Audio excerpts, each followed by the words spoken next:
ஒரு காட்டு பக்கத்தில் ஒரு அழகாக ஒரு ரிவர் போயிட்டு இருந்தது. அந்த ரிவருக்கு நடுவில் ஒரு குட்டி ஐலண்ட் தீவு, தண்ணி அங்கே நிறைய ட்ரீஸ் எல்லாம் முளைச்சிருந்து அந்த மரத்தில் காய்க்கிற பழங்கள்லாம் அவ்வளோ டேஸ்டியாக இருக்கும்.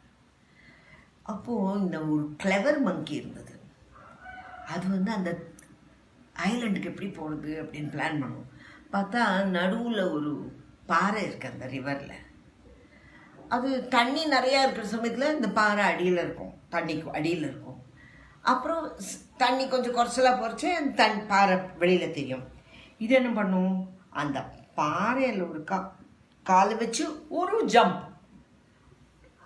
டாயின்னு ஜம்ப் பண்ணி அந்த ஐலண்டு போகும். ஐலண்ட் போனால் சுகமாக இருக்கிற பழத்தெல்லாம் ஜம்ப் பண்ணி சாப்பிடும். அது வயதெல்லாம் ரொம்பினோடனே திரும்பி அந்த பாறையில் காலை வச்சு டாயின்னு வரும். அந்த பாறை பெருசாக இருந்தாலும் கொஞ்சம் தெரிஞ்சாலும் வரும், தெரியாமல் தண்ணிக்குள்ளே இருந்தாலும் it can still jump because he is very clever. அவனுக்கு அது அந்த மங்கிக்கு ஹி நியூ வேர் தட் பாறை வாஸ். அந்த ரிவரில் 2 crocodile இருந்தது. அது ரெண்டும் இந்த குரங்க சாப்பிடணும்னு வெயிட் பண்ணிட்டு இருக்கு. அது ஸ்மார்ட்டாக டடங்னு ஜம்ப் பண்ணிட்டு போயிடும். இந்த crocodile கிட்ட மாட்டிக்கவே மாட்டிக்காது. ஒரு நாளைக்கு அந்த ஒய்ஃப் சொல்கிறது, ஒரு சீக்ரெட் சொல்கிறது, இந்த மாதிரி பண்ணாக்க நம்மளுக்கு கிடச்சிடும், பிடிச்சிடலாம் குரங்க அப்படின்னு. நல்ல ஐடியா, நான் பண்ணுறேன் அப்படின்னு சொல்லிட்டு மங்கி காலம்புற அந்த ஐலண்டுக்குள்ளே போயிருந்தது. அது திரும்பி வரத்துக்குள்ளே போயிட்டு அந்த கல் மேலே அப்படியே உட்காண்டிருந்தது. அப்போது அந்த மங்கி எல்லாம் சாப்பிட்டு முடிச்சுட்டு அங்கேருந்து வெளியில் வந்துட்டு போகலாம் அப்படின்னு அந்த கல் எப்படி இருக்குது இன்றைக்கி, தண்ணி வெளியில் தெரியறதா இல்லை இதாக பார்த்தாக்க இட் வாஸ் அன்யூஷுவலி டால், பெருசாக இருந்தது. அதுக்கு சந்தேகம், ஏன்னா எப்போ பாரு அந்த crocodile அதை திங்க பார்க்கறதுன்னு அதுக்கு தெரியும்.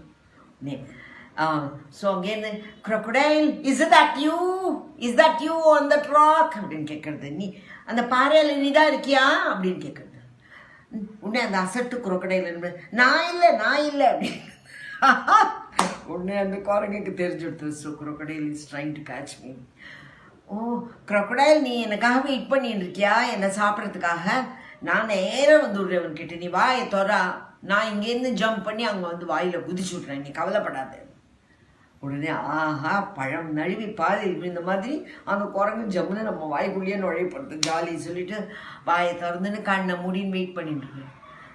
கண்ணை மூடிட்டு இருக்குன்னு உடனே நம்மளுக்கு ஒரே ஜம்ப் போய் அந்த பாறையில் கால் வைக்கிறதுக்கு பதிலாக இந்த crocodile தலையில் காலை வச்சு ஜொடக்குன்னு குதிச்சு ஓடி போயிட்டு அசட்டு crocodile, வெயிட் ஃபார், க்ளோஸ் பண்ணி கண்ணை மூடின்னு வாயை திறந்து வெயிட் பண்ணு, வரும் குரங்கு அப்படின்னு சொல்லிட்டு ஓடி போயிடுது. So that was a smart monkey இல்லையா? அதான் அந்த கதை தான் இது. So he was able to outsmart the crocodile. Okay.